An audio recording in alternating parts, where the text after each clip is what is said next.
पहली वीडियो हम सवाल कर रहे थे सेमेस्टर 6 का, उसका रिमेनिंग पार्ट अब जो है वो शुरू करेंगे। पहले पार्ट में हमने सिर्फ मेन इफेक्ट्स के एसएस निकाले थे, अब इंटरेक्शन इफेक्ट्स के एसएस निकालेंगे इस सेकंड पार्ट में। अब सेकंड पार्ट के जो एसएस निकालने हैं उसके लिए हम क्या करेंगे, सब टेबल्स बनाएंगे ए क्रॉस बी के, बी क्रॉस सी के और सी क्रॉस ए के। किस तरह से बनेंगे जी, देखते हैं। सबसे पहले हम सब टेबल बनाएंगे ए क्रॉस बी का। अब ए क्रॉस बी का टेबल बनाना है तो फिर हमारे पास सिर्फ ए के लेवल्स होने चाहिए और बी के लेवल्स होने चाहिए। इसका मतलब है ना सी आएगा ना इनमें कोई रेप्लिकेट की वैल्यू मौजूद होगी। अब अगर आप ओरिजिनल टेबल पे वापस आए, ओरिजिनल टेबल पे ए के लेवल्स 3 मगर हर लेवल के अंदर दो वैल्यूज की, बी के लेवल्स 2 मगर नीचे सी के लेवल शामिल हुए हैं। इसका मतलब है 25 के नीचे ये दो वैल्यूज आ रही हैं, 200 की और 250 की। अगर हमने ए के 10 के साथ बी का लेवल 25 लेना है तो इसके सामने एक वैल्यू आनी चाहिए। अब अगर एक वैल्यू लेके आनी है तो हमें इन चारों वैल्यूज को जमा करना पड़ेगा, और इन चारों वैल्यूज को अगर हम जमा करें तो आंसर आता है -5। इसका मतलब है 10 और 25, इन दोनों को मिला के जो हमारे पास आंसर आना चाहिए वो आना चाहिए, वो हम यहाँ लिखते हैं।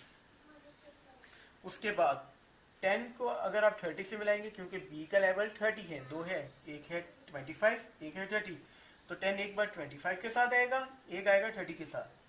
तो उसके लिए फिर हम क्या करेंगे, इन चार वैल्यूज को जमा करेंगे। अगर इनको जमा करते हैं तो इनका आंसर आता है 1। उसके बाद ए का लेवल 12, बी का लेवल पहले 25 लेंगे फिर 30। अगर 25 लेते हैं तो इन चार वैल्यूज को जमा करेंगे। अगर इन चार को जमा करते हैं 0 1 2 1 तो इनका आंसर आता है जमा करके 4, डायरेक्टली फ्रॉम 4। फिर ए का लेवल 12, बी का 30, उसके सामने ये चार वैल्यूज पड़ी हुई है, इनको अगर आप जमा करें तो आंसर आता है 16, यहाँ लिख देंगे 16। उसके बाद ए का लेवल 14, बी का लेवल 25, ये चार वैल्यूज बनती है। हम इन चारों को जमा करेंगे तो हमारे पास आंसर आएगा 22, यहाँ लिख देंगे। उसके बाद ए का लेवल 14, बी का लेवल 30, ये चार वैल्यूज बनती है, इनको जमा करेंगे तो हमारे पास आंसर आएगा 37। इन चारों को मुझे। उसके बाद क्या करेंगे, अब इस टेबल के अंदर से आप ए के सामने ए का टोटल कर सकते हैं। इन दोनों को जमा करो तो ए का टोटल आया था -4, वो -4 आ जाए। इन दोनों को जमा करो तो टोटल आया 20। तो याद रखो 12 का टोटल अगर हमने SSA निकाला था तो ये देख लें 20 आया हुआ है, -4 ये 20 किसका, 12 का। 14 का क्या टोटल आया था हमारे पास 54। इन दोनों को जमा करो, मेरा ख्याल है ये टोटल जो है ये 21 है, हाँ ये गलती हुई, 21। इसका टोटल आना चाहिए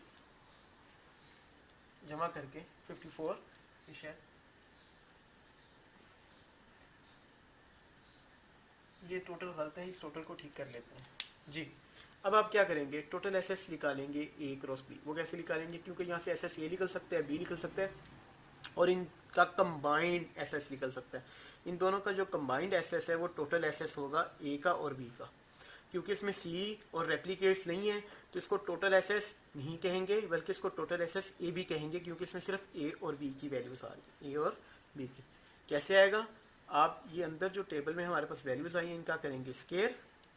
स्केयर करने के बाद इनको डिवाइड करेंगे। देखो सी और रेप्लिकेट्स को, यानी सी फैक्टर की जो वैल्यूज हैं 200 250 200 250 ये जमा हो गई हैं। रेप्लिकेट्स ये दो वैल्यूज भी जमा हो गई हैं, तो ये जमा हुई भी इनकी तादाद पे डिवाइड करेंगे। C2 है, N2 है, इन सब का स्केयर करके 4 पे डिवाइड करेंगे, माइनस क्वेश्चन करेंगे तो हमारे पास टोटल एसएस ए क्रॉस बी आ जाएगा। उसके बाद हम निकालेंगे SSAB। SSAB निकालने के लिए हम टोटल एसएस ए क्रॉस बी का जो आंसर आया हुआ है उसमें से SSA और SSB माइनस कर देंगे। इसका आंसर आया था 303.375, उसमें से ये मैंने माइनस कर दिया, ये आंसर आ गया SSAB का। अब इसी तरह हम सब टेबल बनाएंगे ए क्रॉस सी का, ये मैंने बना दिया है, मगर ये वैल्यूज कैसे आई हैं वो आपको मैं समझा देता हूँ। देखो ए का लेवल है 10 और सी का जो लेवल है वो है 200 और 250। इसका मतलब है 10 का एक वैल्यू आएगी 200 के साथ, एक वैल्यू आएगी 250 के साथ। ये देखिए सब टेबल में 10 200 के साथ आएगा, एक बार 10 आएगा 250 के साथ। इसका मतलब हमें 10 और 200 की जितनी वैल्यूज है उनको जमा करेंगे। वो कौन सी है? देखिए 200 और 10 की दो वैल्यूज तो ये हैं, -1 और सॉरी -3, -1, -4 और दो वैल्यूज ये हैं -1 और 0। इनको जमा करेंगे तो आंसर आएगा -1। ये -1 और ये -4, इन दोनों को जमा किया तो आंसर आया -5। फिर 10 का एक लेवल बनता है 250 के साथ, इसकी भी दो वैल्यूज हैं -1, 0। इनको जमा किया आंसर आया -1 और दो वैल्यूज ये हैं 1 और 1, इनका आंसर आएगा 2। 2 और -1 को ऐड किया तो आंसर आया 1, ये 1 लिखा गया। इसी तरह 0, 1 और 2, 3 ये 200 की वैल्यूज है, इनको जमा करेंगे तो 12 और 200 का ये पेयर आएगा 6। इसी तरह 12 और 250 का पेयर आएगा 14, 14 और 200 का आएगा 25, 14 और 250 का आएगा 34। इन सबको हम जब ऐड कर लेंगे तो टोटल एसेस ए क्रॉस बी निकालेंगे। फार्मूला, इन तमाम वैल्यूज को अंदर वाली को स्केयर करेंगे, बी एन पे डिवाइड करेंगे माइनस क्वेश्चन फैक्टर, ये आपके पास इसका आंसर आ जाएगा। सॉरी ये। फिर आप क्या करेंगे? एस एस ए सी निकालेंगे, तो total S S A cross B में से S S A minus S S C कर देंगे, आपका आंसर आ जाएगा। उसके बाद आप सब टेबल बनाएंगे बी क्रॉस सी क्या, किस लिए? एस एस बी सी के लिए, एस एस बी सी के लिए। उसके लिए सब टेबल बनेगा बी और सी का। इसका मतलब है आपके पास एक तरफ आएंगे लेवल बी के और एक तरफ लेवल आएंगे सी के। सी के भी दो लेवल्स हैं, बी के भी दो लेवल्स हैं। बी के हैं 25 और 30, सी के हैं 200 और 250। कैसे आएगा? इसका मतलब है आपको 25 के साथ 200 की वैल्यूज चाहिए, 25 के साथ 200 की। अब ये 25 और ये 200 कितनी वैल्यूज आ रही हैं 25 के साथ 200 की? 1, 2, 3, 4, 5, 6, ये 6 वैल्यूज आ रही हैं। मैंने इनको जमा किया, आंसर आया 6, ये लिख दिया। फिर मेरा 25 के साथ 250 की वैल्यूज चाहिए, क्योंकि 25 250 के साथ भी आ रहा है। वो कौन सी वैल्यूज हैं? वो ये चाहिए। इनको जमा करेंगे, आंसर आएगा 15, यहाँ लिख देंगे। इसी तरह फिर 30 की 200 के साथ और 30 की 250 के साथ ये वैल्यूज आएंगी, ये टोटल, ये टेबल बन जाएगा। फिर total S S B cross C, उसी तरह अंदर वाली वैल्यूज का स्केयर। इनको एन, अब इन्हें एन की जगह उनकी वैल्यूज, ए की वैल्यूज थी 3 लेवल्स थे तो 3, एन की वैल्यू 2 है, 2 रेप्लिकेट्स हैं वो पुट की हैं, माइनस किया क्वेश्चन फैक्टर, ये मेरे पास आंसर आ गया। Total S S B cross C का एस एस बी सी निकालना है, तो इसमें से माइनस कर देंगे एस एस बी को और एस एस सी को। किस में से? Total S S B cross C में से। ये आपका आंसर आ गया इसका 1.041। जब ये हमारे पास आ जाएगा तो इसके बाद हमने क्या करना है? हमने निकालना है जी, अब दो फैक्टर्स के जो मिलके पेयर बने थे उनकी हमने एसएस निकालनी।